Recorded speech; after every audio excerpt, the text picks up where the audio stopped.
Hi, everyone, and welcome back to the Social Hotelier Show with me, Sam-Erik. What if the most important innovation in hospitality isn't replacing human connection, but making it stronger?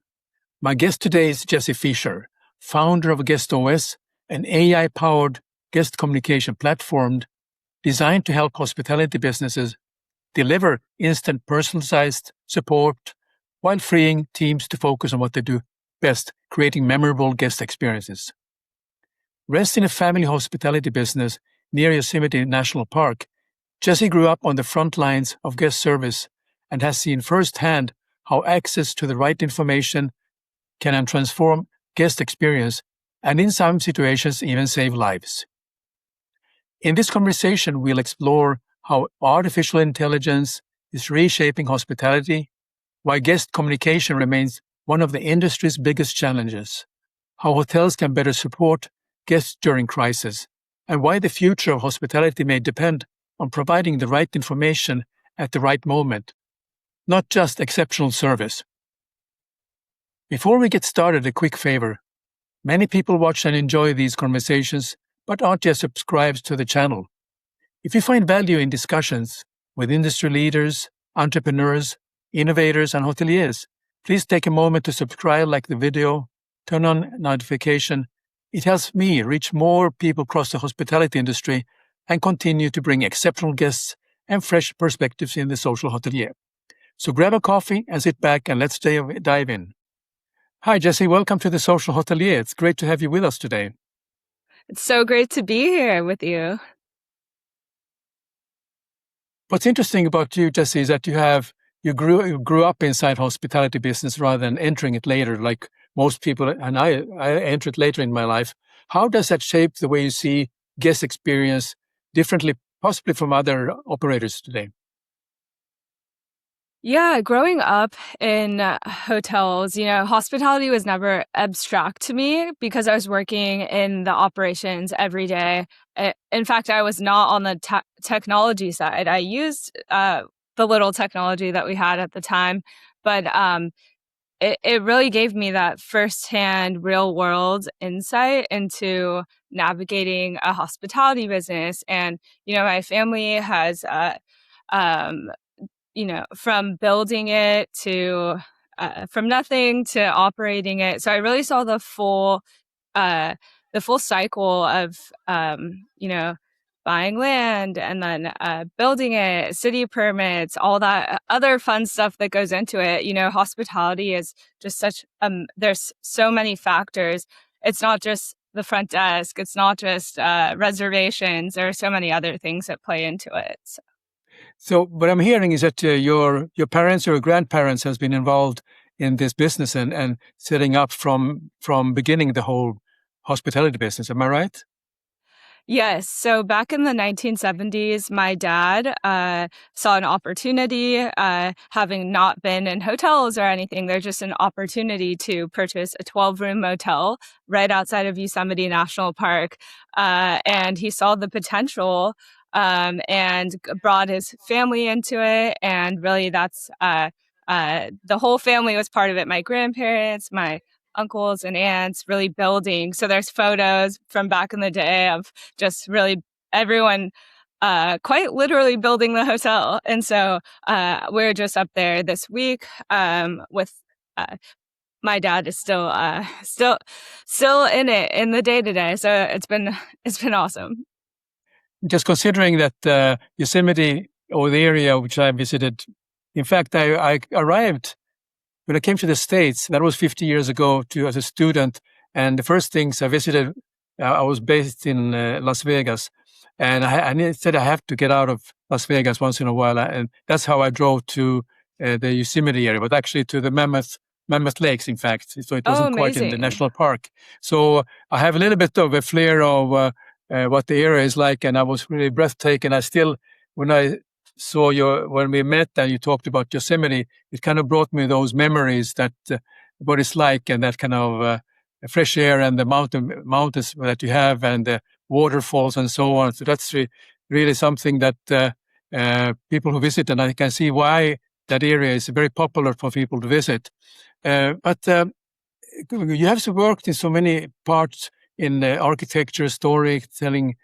What through line connects all those chapters for you, since you have seen it from growing up and to what you do today?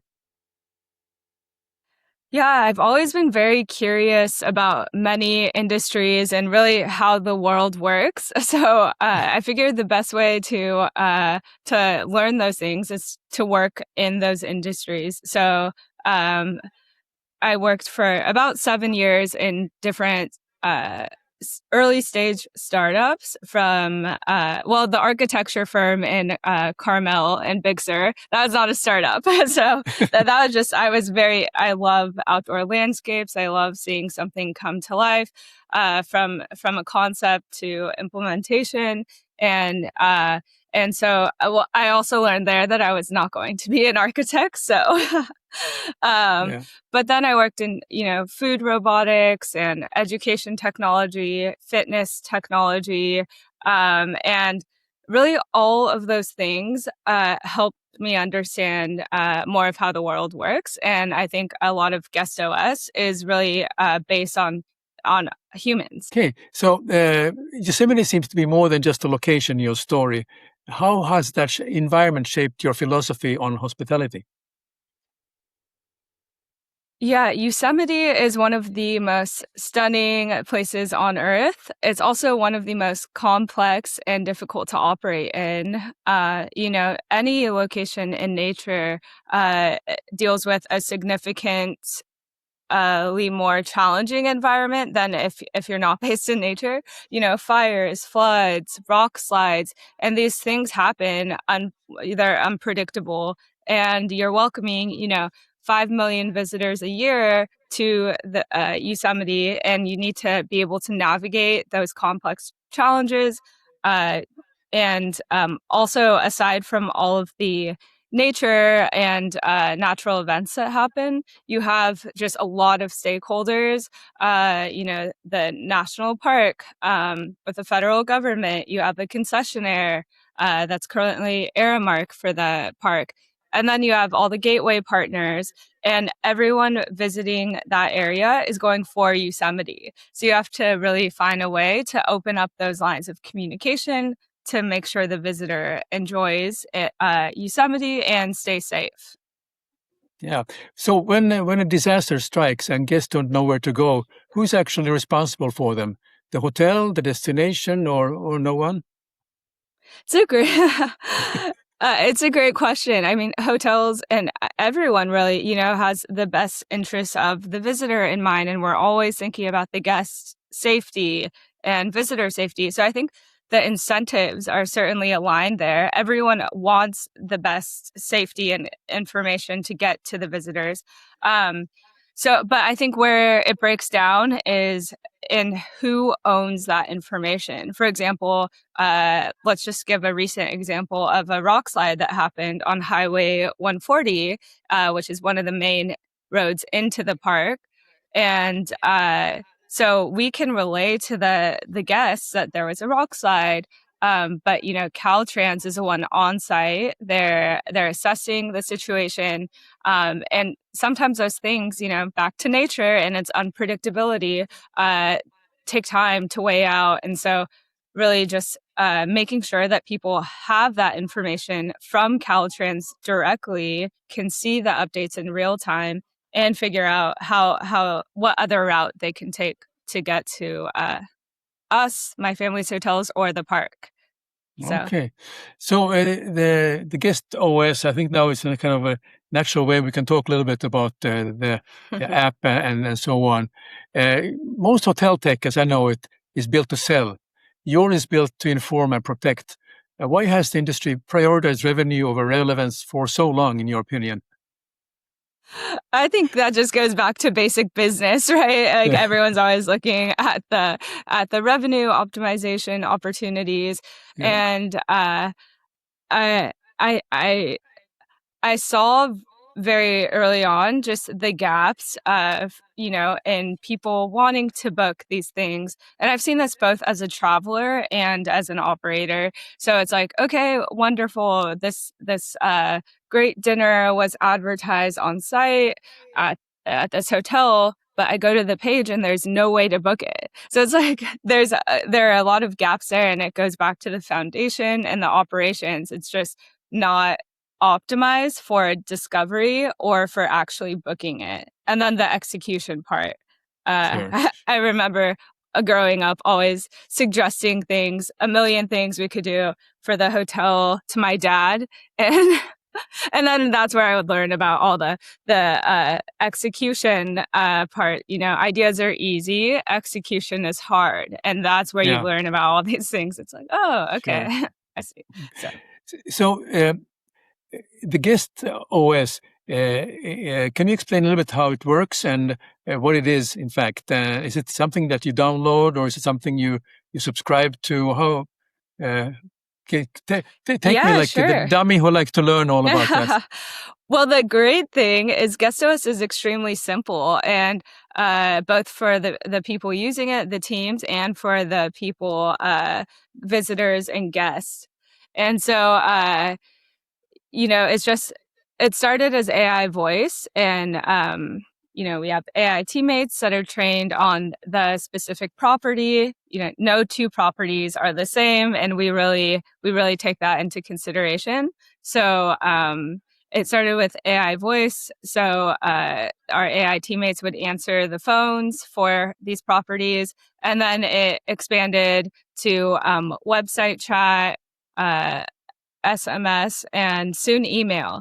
And so it's really having that communication layer and meeting the guests where they're already reaching out to get that information and live updates. So I personally am trying to delete any non-essential apps on my phone. So I can't imagine people wanting another layer of friction to get information. Download another app to find out how to book this thing. It's like, no, I don't have time for that. I'm not going to book it. So just making it fit into existing systems and making it more useful for the teams and for the people, the guests and the visitors. Okay, so can you illustrate how it works with the multilingual? You said you could able to present how the definitely. I'll take off my AirPods because it's just a phone. It's just a phone call, which is great. I always laugh because my entire favorites on my phone, they're just all of our AI teammates. So, and they all have their own contact, and I call and I learn about the businesses, and I'm like, oh, I need to go here now. So it's really exciting. So I'll actually do an example of the multi-property handoffs, and I'll call our first AI teammate, Sierra, which I built for my family's hotels. Thank you for calling Yosemite View Lodge. This is Sierra, your AI concierge. Please note this call is recorded. How can I assist you today? Hi, Sierra. I'm staying with you next week, and I have a few questions about park permits and other entrance questions. Can you please transfer me to the park, Yosemite National Park? I'll connect you with Yosemite National Park for help with permits and entrance questions. Hello, this is Ivy, your Yosemite AI concierge. This call may be recorded to help improve service. I can assist with visitor information, lodging, activities, dining, and more. How can I help you today? Hi, I am excited to visit the park next week, and I was wondering, to climb Half Dome, do I need a permit? Yes, you do need a permit to hike to the summit of Half Dome. Permits are issued through a lottery system. The main lottery happens in March each year. There's also a daily lottery for a limited number of permits 2 days in advance. If you don't already have a permit, you'll want to try for that daily lottery. Anything else you'd like to know about the hike or the park? Okay, great. I just watched Free Solo, and I'm inspired to go climb a mountain. I was wondering, can you transfer me to the mountaineering school? I'd like to see if I can book a class. I can connect you to the Yosemite Mountaineering School so you can ask about classes and availability. Hi, this is Alex, your AI concierge with the Yosemite Mountaineering School and Guide Service. Just to let you know, this call is on a recorded line. How can I help you today? Hey, Alex, I'm excited to visit Yosemite next week. I want to do some beginner rock climbing courses. I was wondering, do you guys offer classes? Absolutely. We offer beginner rock climbing courses. Go Climb a Rock class is perfect for newcomers. It covers rope work, belaying, rappelling, and climbing on granite. It's a 7-hour class, and you'll need at least 2 people to join. The price is $220 per person with a maximum of 6 students per instructor. If you're interested, I can leave a note for the team to follow up and help you book or answer any other questions. So would you like me to do that, or do you want more details about the class? It's all good, Alex. Thanks so much. So that example, as you saw, like I'm staying at that hotel, but I'm going to visit the park and I need to know about the permits. So we actually have Yosemite National Park, our first national park onboarded, helping visitors for the last week. Just went live.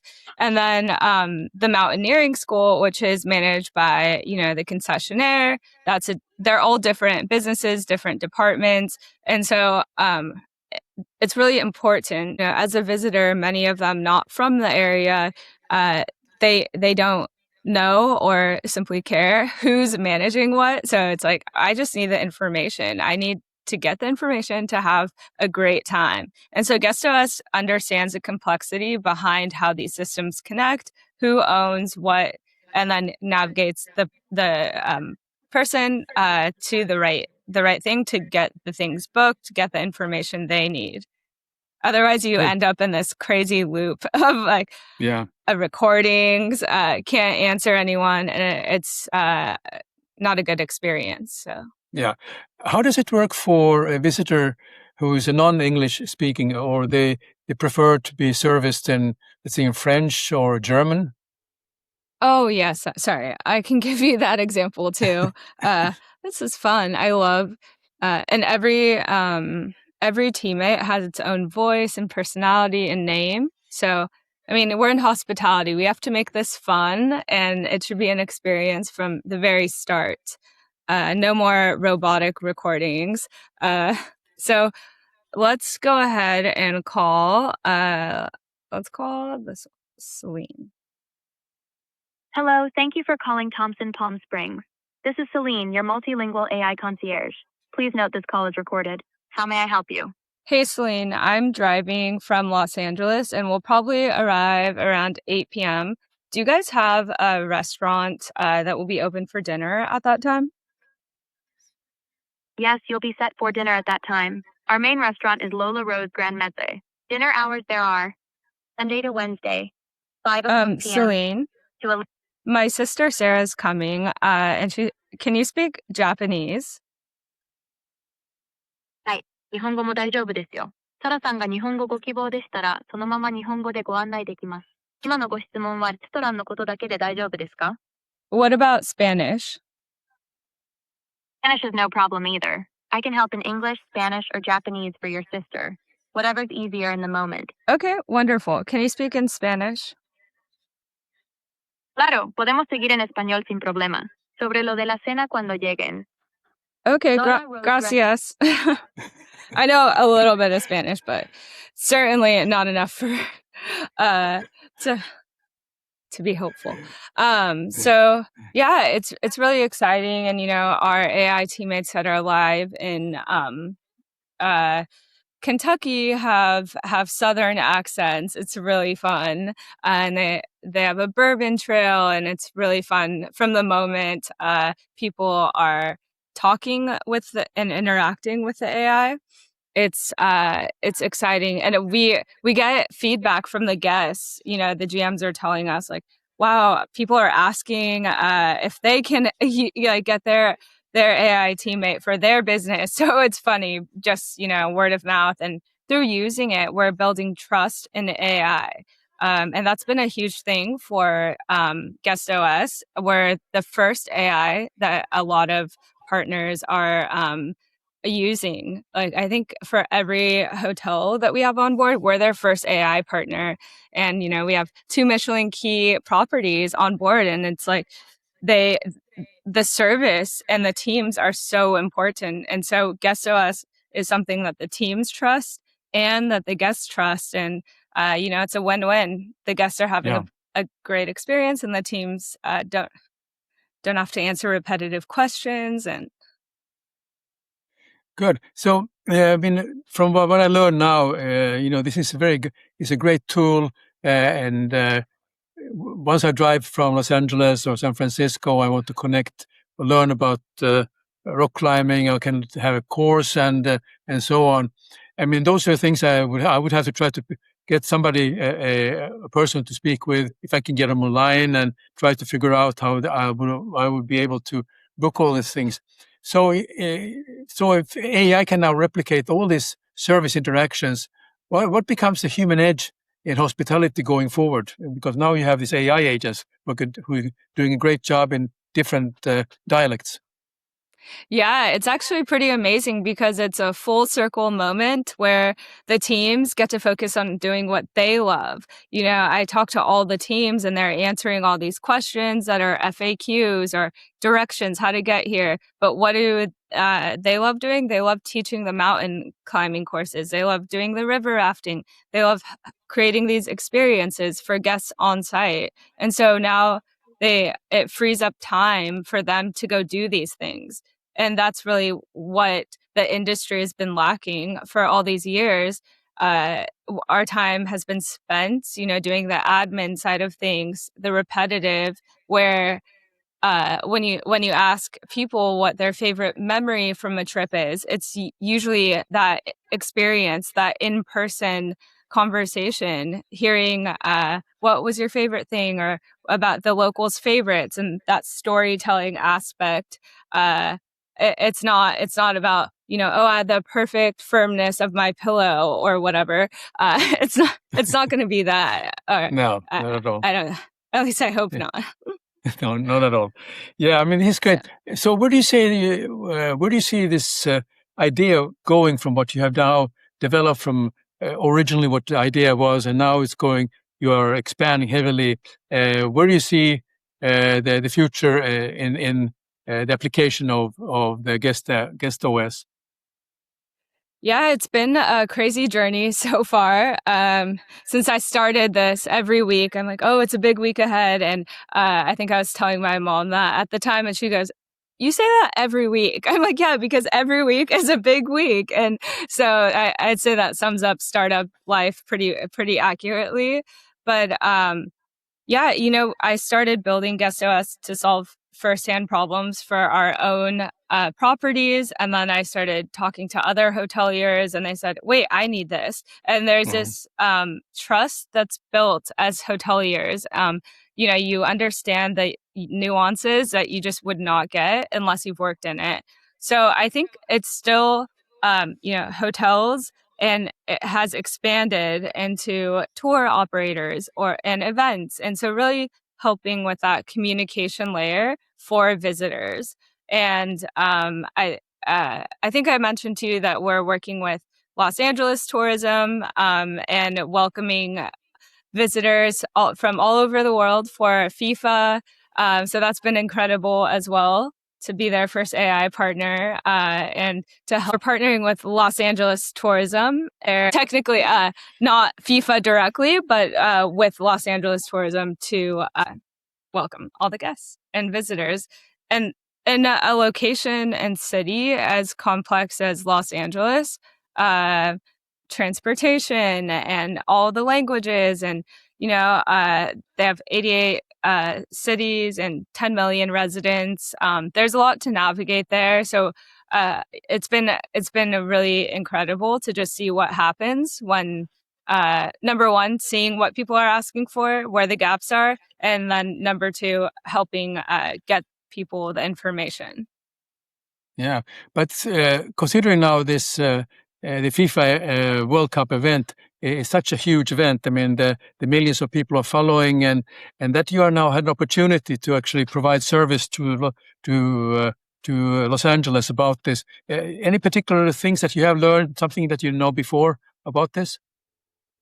I think it all goes back to my basic principle that everything's connected. Like all these things are interconnected. It's not just and that's really where I decided to expand beyond hotels, because if you're thinking about the visitor journey, you can't think about it just in terms of their stay at the hotel. It's really the That's right. destination. So I realized, okay, we're solving this for hotels, but the moment they call a tour operator or then, maybe the national park, then that's where they're going to get stuck and they're not going to have the exceptional trip they could have. So it's been a lot of just interconnected pieces there. And also with Los Angeles tourism, they're not an individual business. They're helping thousands of businesses. Yes. So I think that's been incredible to see. And of course, they're welcoming the world to Los Angeles for the Olympics in a couple years. So there have been many conversations around the future of that. So it's just an exciting time. Sure is. I'm very glad to hear you're in the right moment to be involved in this, and considering the worldwide events that's coming, because FIFA event is huge. Then the Olympics, that's another world event that gives you the opportunity and a stage then for the visitors to get the better experience when they contact. So I mean, one thing, since you have a hotel background, Jessie, so you focus heavily on destinations, not just hotels. Why do you think so many hotels still operate in a bubble, if I may say so? I think, well, there's so many factors to it, but when you think about just kind of, I guess, control, maybe what they have control over, and if you don't own, the local tour operators or other organization or restaurants, that's kind of out of your control. So I think hotels optimize for what they can control, like most businesses, and really focus on those things.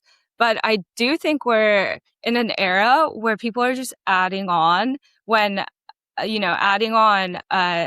so many amenities you can choose from, and types of pillow softness or whatever, and you're just adding on these things, but you're not focused on the core experience, and then it becomes this whole thing. You're checking into a hotel or you're booking a room. It's like a whole checkout thing list. It's like, oh, check this and this. I'm like, I just want to go enjoy and have a great time, so I think back to the first principles I believe in, just the value of simplicity, and the path to simplicity is complex, though. So I think it really requires people to take a direct look at their exact operations today, like just write it down as it exists today, and then see what they can remove, because the industry and technology advancements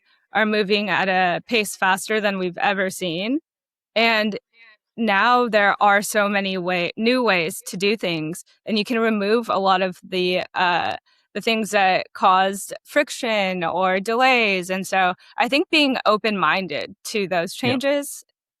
So will this now have a impact on the existing hospitality brands, that some of those brands may not be able to exist because they are not able to live with the times and the fast pace that is affected by the improvements of technology? Sorry, to confirm, are you in terms of brands that don't adopt technology? That's right. Will they be left behind? Oh, sure. Way back. Yes. Certainly. I mean, these tools allow efficiencies that just really bring us back to that guest experience. And with so many options, people are going to continue to choose the one that gives them, makes them feel the most welcome and the most hospitable. And if you're still dealing with foundational, issues that cause delays, or finding someone to talk to, getting your requests completed, you're just not going to give that hotel a second chance. I think there's So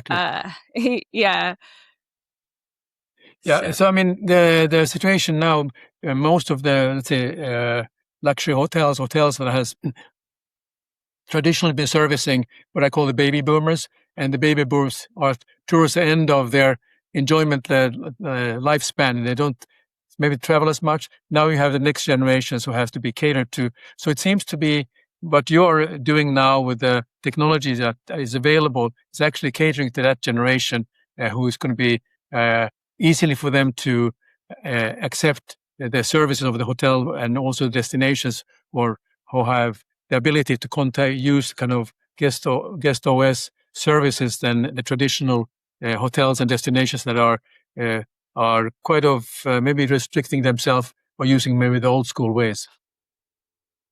Yeah, I mean, I think one of the greatest things about GuestOS is it doesn't require a new way of learning. You don't have to download an app. The phone's been around for how long? That's not changing. We're just making the phone smarter. So people are still calling. They're just getting, a more hospitable response, and they're going to get directed to the right person, and their request is going to be handled end to end. So I think that's something that was really of huge importance to me. And I'll consistently ask, like, what are the ways that the easiest ways for people to use this and get information?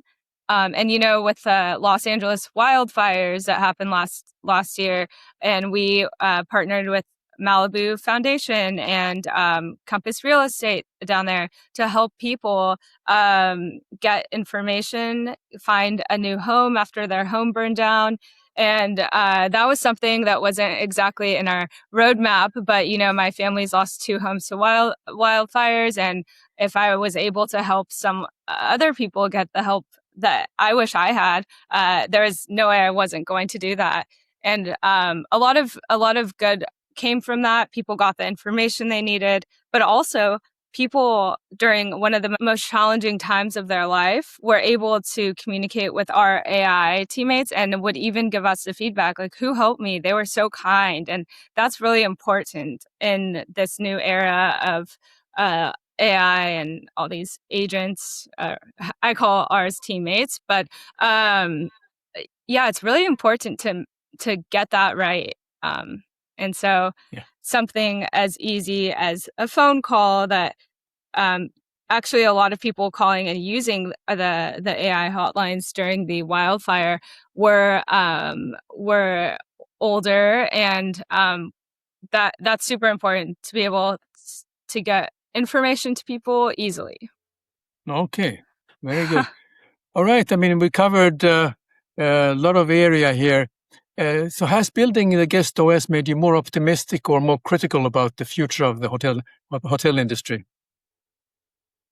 I am an entrepreneur. I'm optimistic, No, but Good. In all seriousness, I'm more excited than ever because the hoteliers I speak with, we're all really excited because when done right, AI is handling all the repetition, these mundane tasks that aren't a good use of our human creative brains. And so everyone, and then, hoteliers get to focus on these experiences they can offer guests and all the underutilized beautiful spots on site on their venue, just to really focus on giving these guests a great experience. Very good.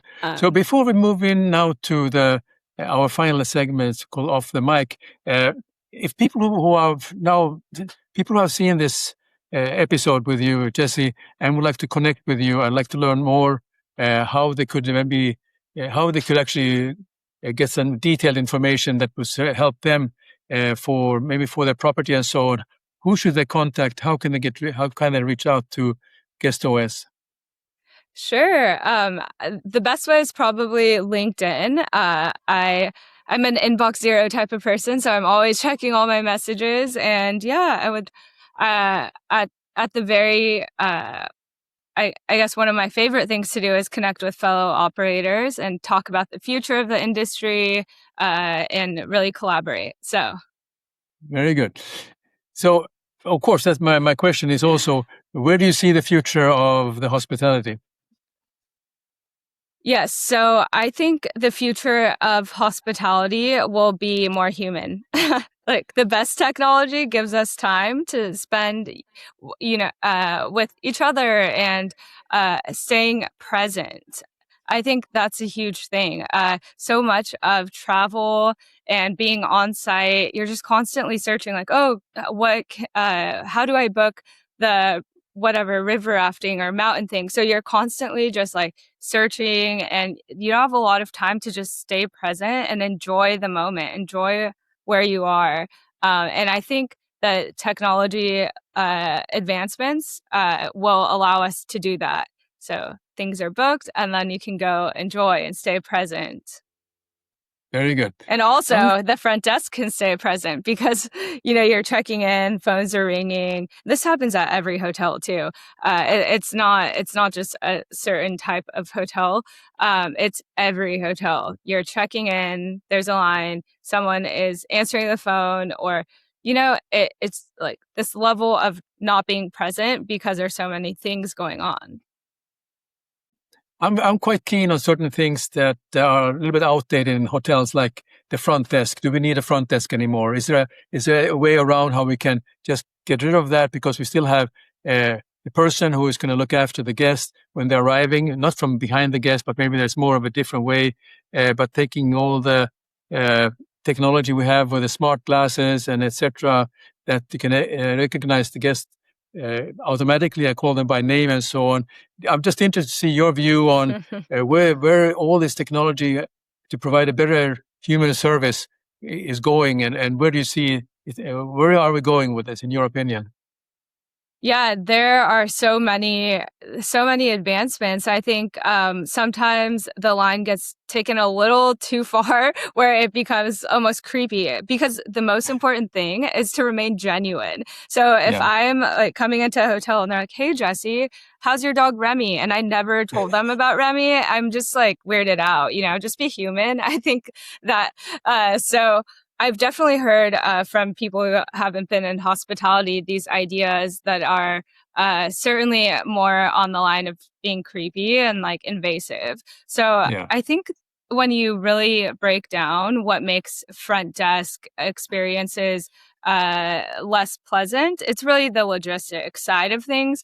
But I had been to a hotel, I think it was in Switzerland, and there is no front desk. It was just a kiosk, and it felt like it really lacked the welcoming thing. I want to see a welcoming face and ask how they're doing, and hey, it's so great to be in this area. I think there's this level of, when people are visiting a new place for the first time, the hotel is where they're staying. They go to them if there's a problem, if they need help. So it's really important to maintain that level of interaction, to know, like, if something goes wrong, I can go up to you and you'll be there.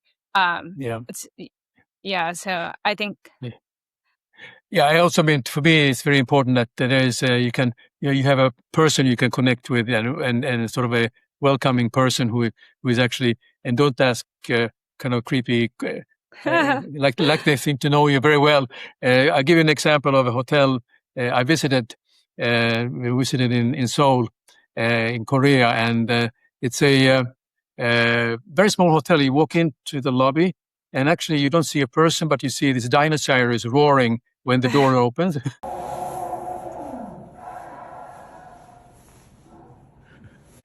And then when you turn, and there's a desk, and you see two sort of robots or something, and then they didn't say anything to us, but it was a roaring, was a welcome, and then I guess you have to put in some code that you have paid for your room, and then the process starts, and then then the door will open, and you can get to your room eventually. But it was not quite a human experience, but I can see that when you're taking a little bit too far, maybe it can be a kind of fun thing that you think of, but I really still think that that there's a person you can relate to, that you have met, and because at the end, that experience, despite of how nice room is with nice pillows and great views, it's the person that you met from the hotel that, at least in my opinion, gives you the memory why you thought that was a great experience.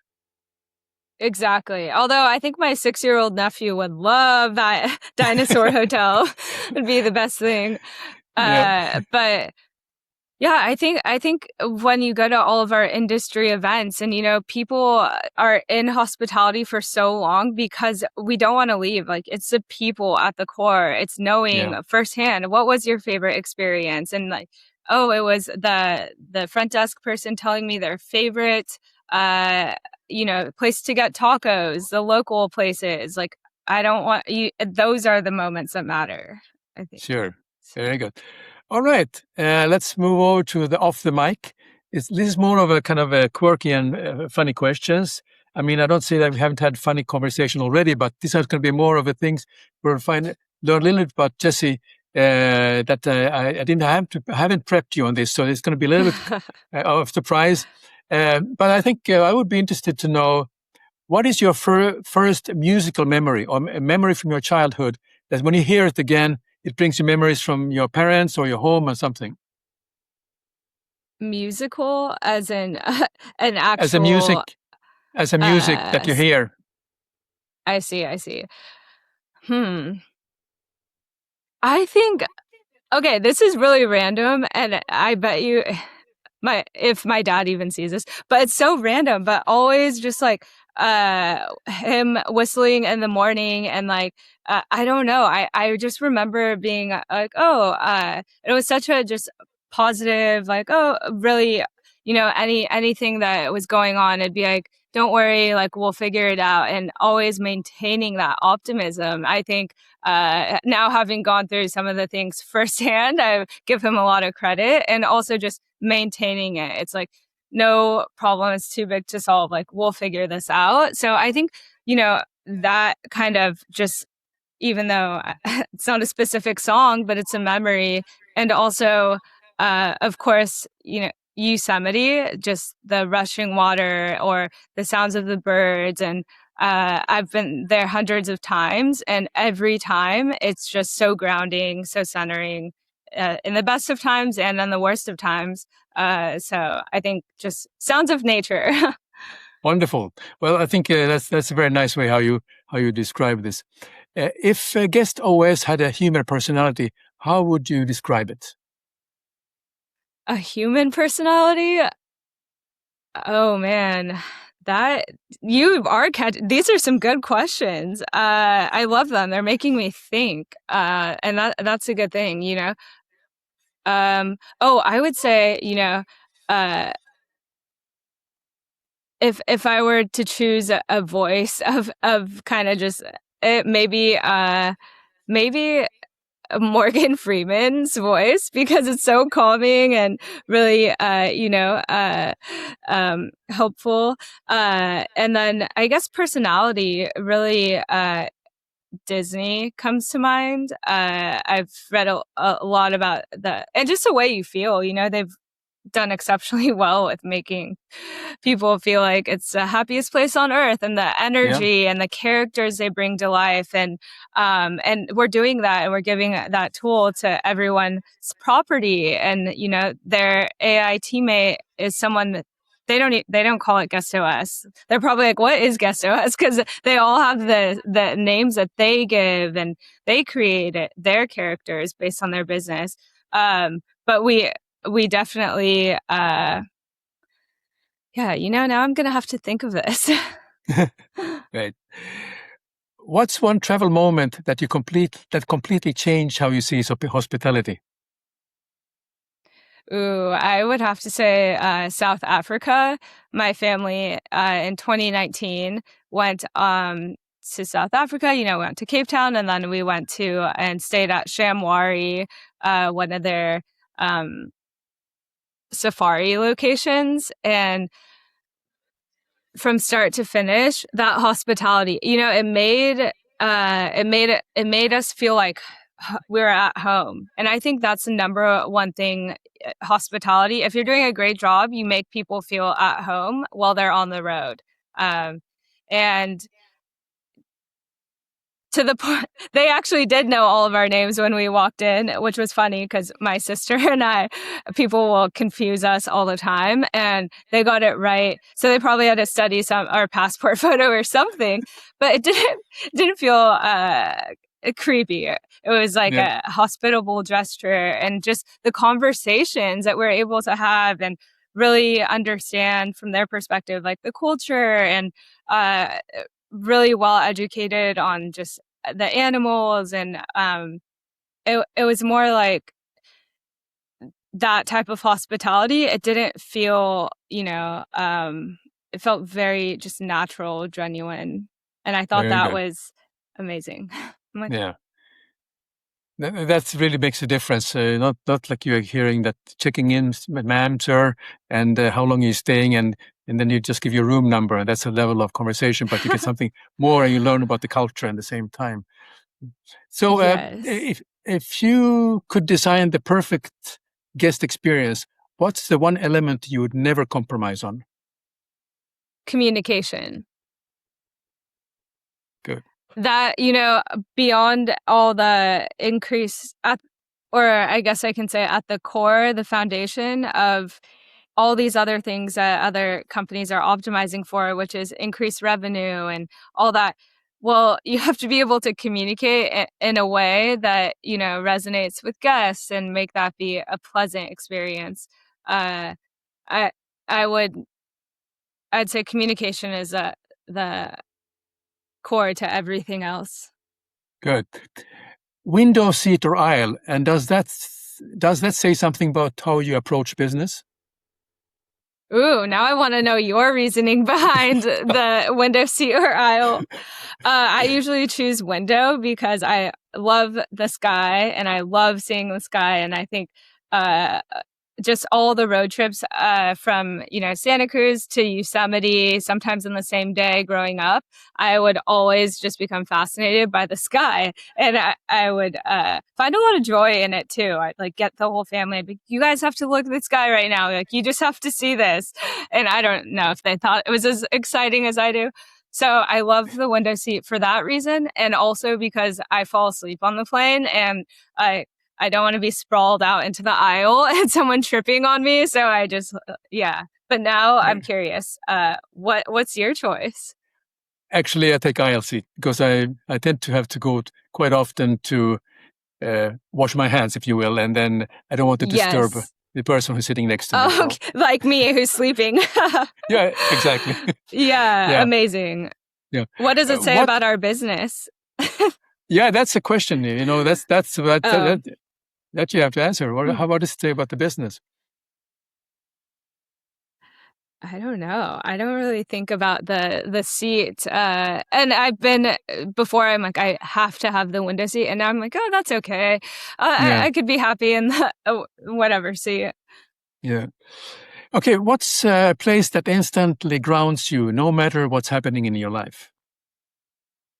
Yosemite. I think just because growing up there and being through floods, fires, where we've almost lost our properties. We did lose a home 2 years ago.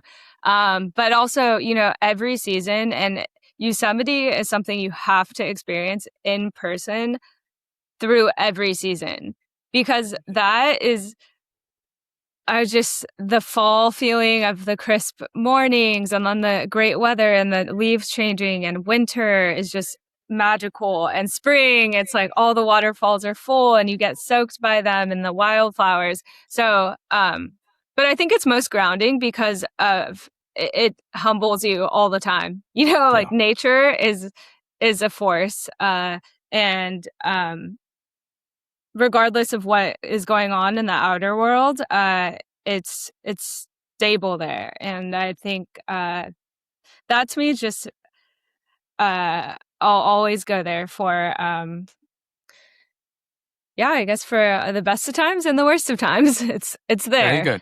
Yeah. Okay. My final question is that if you could gather 3 dream dinner guests, so there'll be 4 of you for dinner, anyone from the present day, history, or someone you look up to, who would they be? And what's the one topic you love to explore with them over dinner? Would we So the all be person at the same dinner table?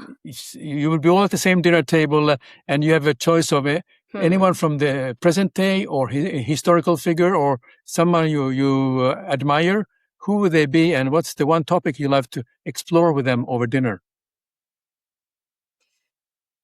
Wow. You're asking me questions that I have not been asked before, but I love them. So they're great. So I love reading. I really love reading. And I lately I've been reading a lot about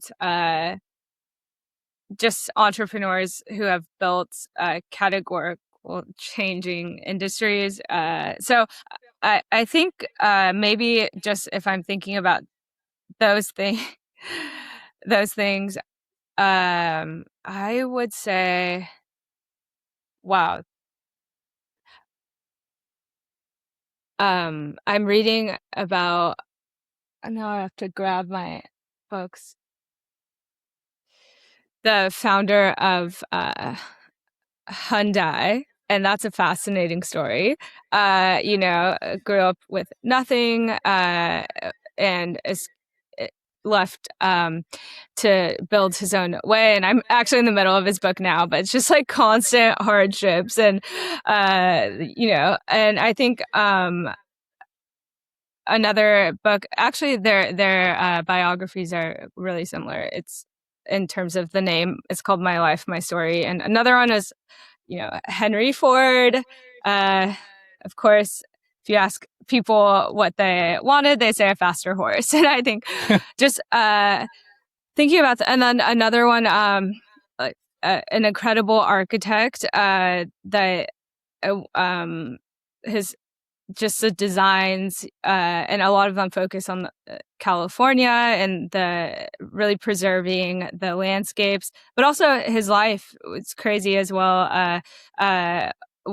Went to war, almost died, came back and really had and that's when he started the building career. And I just love learning about, and I think it brings a lot of comfort in this entrepreneurial journey when you dive into the actual things that happen. James Dyson, read his several times. It's like 5,000 plus, over 5,000 prototypes to get it right. And you don't often glorify those moments where a company almost, didn't make it, and these really difficult challenges that they face. And so I'd say the common thing with the guests.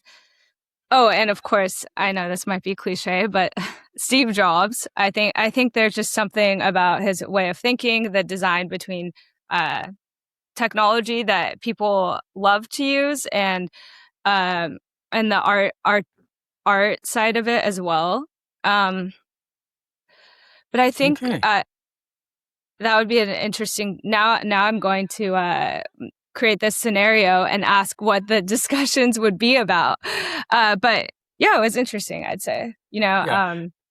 But you mentioned the founder of Hyundai, Chung Ju-young, who was born in North Korea. Yeah, and then he would have been a very fascinating guest at the dinner table of what he did and what he accomplished during his life, and how he was looking for the reconciliation of the country, because he was from what is currently North Korea, and then he escaped eventually, if I'm not mistaken. So that's a very interesting book you're reading. Oh, it's wonderful, and it's really well.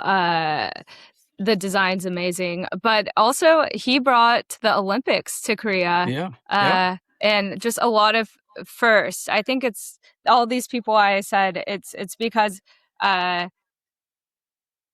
they kind of were the first to do a lot of things that were seemingly impossible, but so, and I think that's really special, and the impact that they've brought to everyone's life. They all saw a brighter, more efficient world, I think. Yeah, very good. That could have been a very nice dinner conversation you had with these historical and larger-than-life personalities. Well, Jessie, thanks very much for our conversation today. It was it's going to be one of my highlights of this year, having the conversation with you. I learned so much about what you're doing and also how you see the importance of creating comfort and creating great hospitality for people, but also how to use the technology in the way that it is advancing the guest comfort and the trust in the place they're going. So that's very nice that you have taken the time, and I wish you all the success in what you're doing, and look forward to, well, I have to bring you back another time. We can continue the conversation. Yes. Hey, in a year, I'm sure there will be a lot of advancements. But, I did think about the personality, because you said, what personality would GuestOS reflect? And I'm like, yes, actually, come here. This. Remy. Oh, Remy would be the Remy. Personality. Very and good. She is just... she was taking a nap, but this really the fierce, kind to everyone, and even though she's all of 9 pounds, she tries to keep everyone safe. So it's an incredible thing, and yeah, she's just my co-pilot in this journey. So have to give her a shout out.